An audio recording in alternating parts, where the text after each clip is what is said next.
Good morning, class. Welcome to another day in pre-algebra. Today's shout out will go out to, Maggie. Maggie's today's shout out for 11-9 area of composite figures.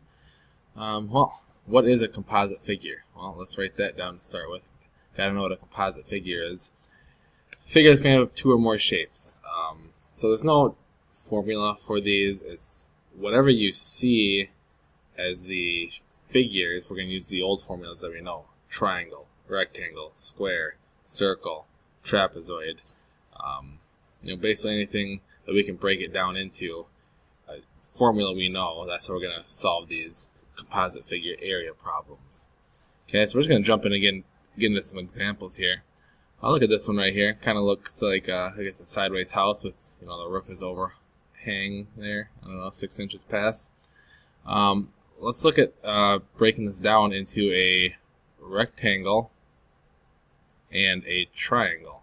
Okay, so let's do the rectangle first. Rectangle, the area of a rectangle is base times height. Right here's the area of a rectangle.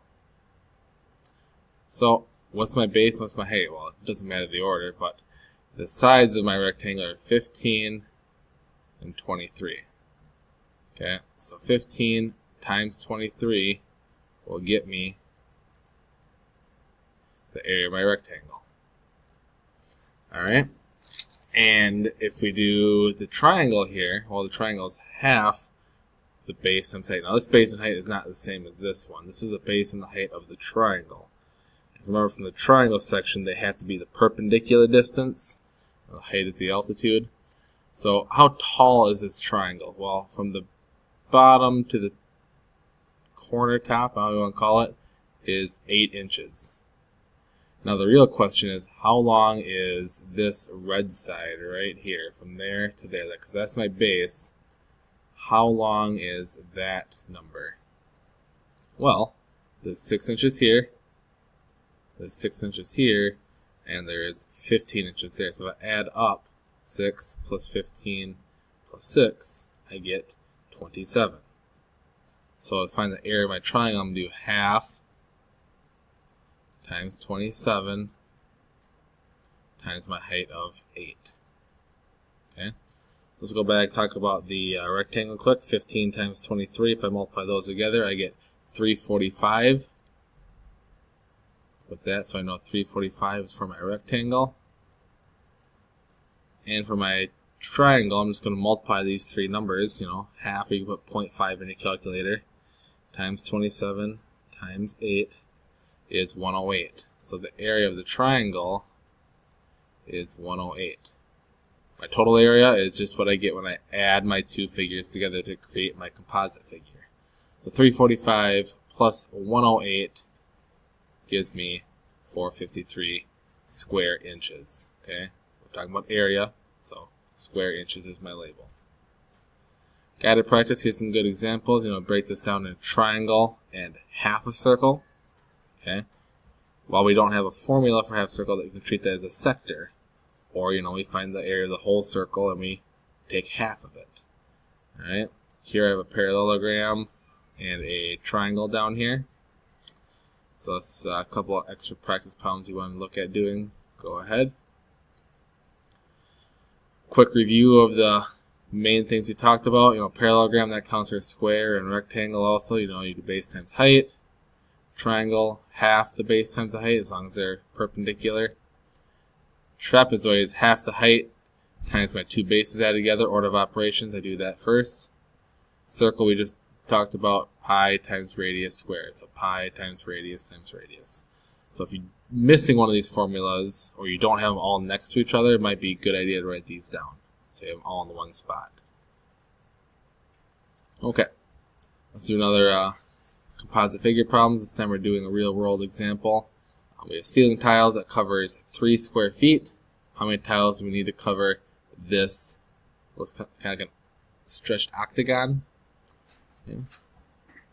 So how can we break this down and do composite figures? Well, to me, I see 3 figures here. If I kind of chop it horizontally here and here, I have a trapezoid on the bottom, a trapezoid on the top, and a rectangle in the middle. Okay. So I usually like to start with the easier part first. So I know they do the trapezoid right here.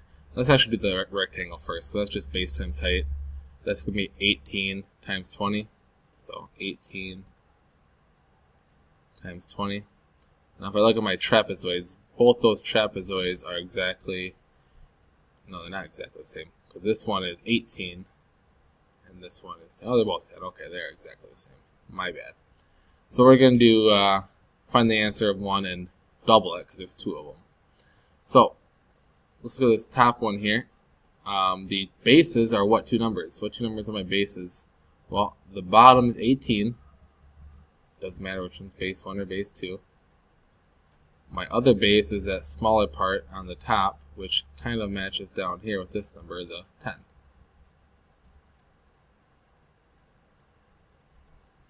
What's my height? Well, height is the distance between those two bases. That's 5.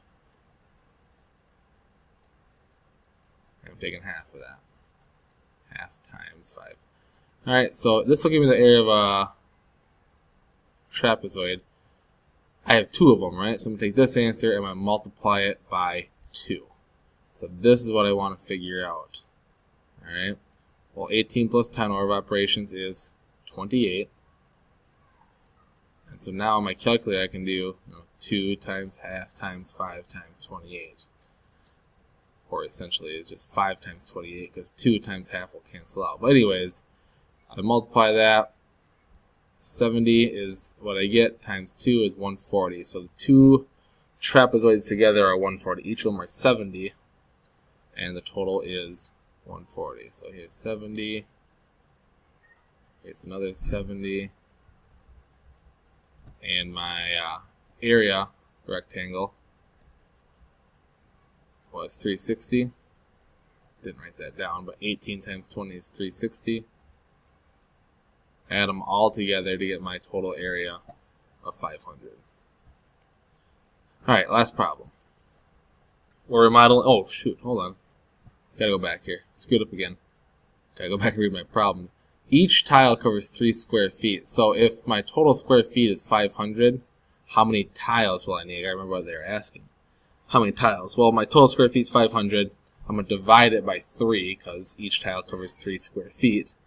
So 500 divided by 3 is 166.7, which means I'll need 167 tiles because you can't buy decimal or a fraction of a tile.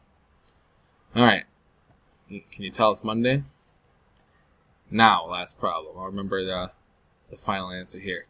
I'm putting in a countertop. It costs $52 per square foot. What will the cost of the countertop be? So here's my L-shaped countertop.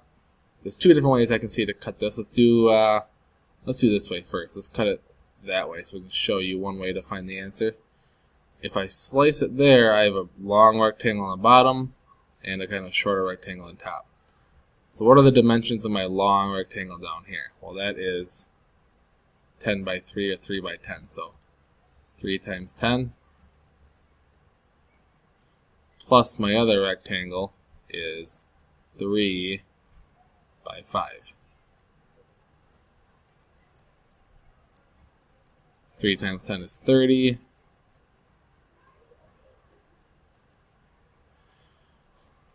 3 times 5 is 15. Add them together, you get 45. Now that's not my answer because they want to know how much it'll cost for this countertop. And 45 is how many square feet the countertop is. So if it's $52 per square foot, I have to multiply 45 times 52. Sorry about that interruption. Nick just came in to talk to me. So everyone blame Nick. Just kidding, Nick. Alright, so I multiply 45 times 52, and the total price of the countertop is going to be $2,340. Alright, so that's how we do composite figures. We just break it down into these normal figures that we're used to seeing, and then we add the total areas together. Have a wonderful, wonderful day, and I will see you in class.